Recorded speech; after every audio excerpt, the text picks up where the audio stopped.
Well, that was the Lampshades, and now it's time to talk to the people behind it. Yes, they've done a super behind it. Super duper quick change. The mustache is gone, and I'm not talking about me. Scot Robinson is joining us now, along with, I have to say it, the Emmy Award-winning Kate Flannery. How are you? Hey guys, how are you? Great. Okay. Thanks for having us. But first, we must talk about the Lampshades.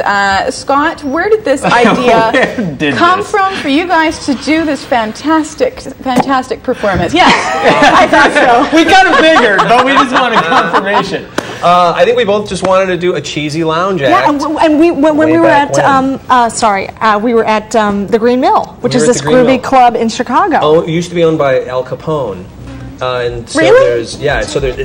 It's never been decorated since the 30s, and there's tunnels, there's bootleg tunnels underneath, and we were hanging out there thinking like, wouldn't it be great to live it? And Kate, I have to ask, where did you get the red jumpsuit? I bought that for 75 cents at a thrift store in Chicago 16 years ago. You know, it's funny. I was going to ask about wardrobe costs. Scott, what's your whole wardrobe for the Lampshades? Could you put a number on it? How much would it be? Oh gosh,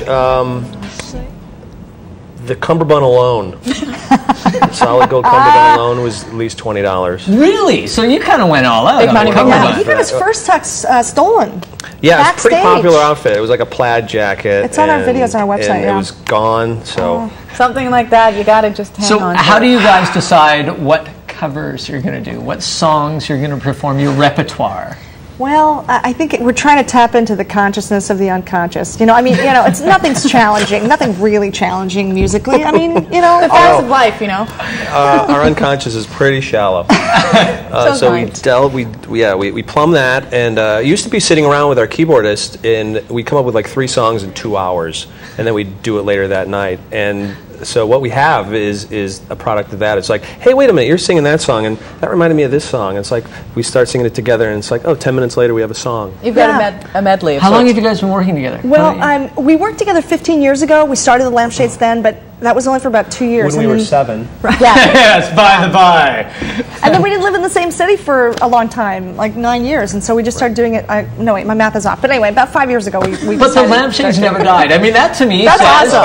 But I mean, really, Scott, I mean, when you know you've got an idea that you both really love, when there's that separation for 5 years and it comes back together... We're just growing into these roles of over-the-hill, aging, dying lounge act. dying performers. Right. So the first time around, you may have been too young and on an upward career trajectory. All right, okay. It used to be an immature fantasy. Now it's a cold reality. Yeah, we're living it.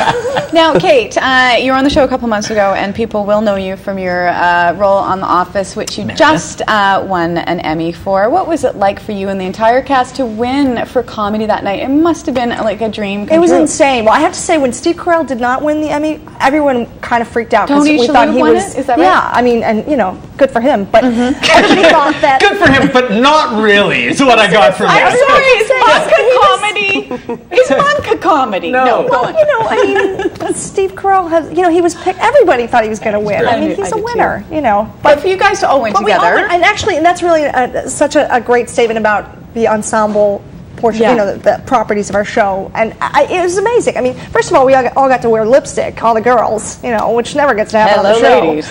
But it was amazing, and the fact that we were all together, and most of us had never been there before, and certainly not as nominees. Right. So it was really great. Where is your Emmy right now?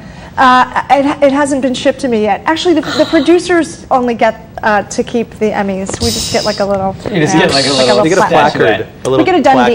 A little placard. Hey, I heard, Scott, or you were telling me that you may actually become a BC resident at some point. It's kind of a fantasy. Share. It is. Well, this is my first time in Vancouver, up in this area, but it's something that I've always fantasized about. Yeah.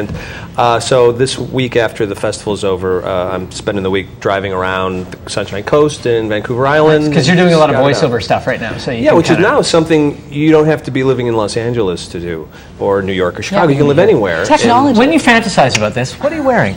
Exactly. I have kind of a white spandex unitard with a big silver motorcycle helmet. And, Canadian. I know the Premier watches this show every now and then, and I think he just said, Scot Robinson, stamp, you're in. That's right. I was expecting the in The part. Lampshades, you can check them out. Breaking up the end. No, you're in. White unitard. You guys, Scott, thank you so much. Check out the Lampshades if you ever get the opportunity. They're part of the Comedy Fest, and you can also find them online to find out where all their dates will be.